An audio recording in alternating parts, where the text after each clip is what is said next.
In this guide, I'm going to be showing you how to check the DayZ Cool Edition download size on Nintendo Switch 2. This is Miguel from Just Pause, and before we get into this guide, make sure to like the video and subscribe to the channel with all notifications on for more content like this. It really does help out the channel and we'd greatly appreciate it. If you have any questions, just ask them down in the comment section below. I'm going to be doing my best to reply to every single comment down there. Begin by opening the Nintendo eShop from your home menu and then go ahead and select your Nintendo account. Next, go down to search/browse and search for DayZ Cool Edition. Once you do, go ahead and open the games page and scroll down to the details section where you'll find the required space.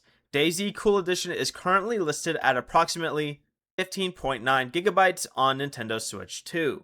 Before you leave, remember to like the video and subscribe to the channel with all notifications on for more content like this. It really does help out the channel and we'd greatly appreciate it. And if you did have any questions, just ask them down in the comment section below.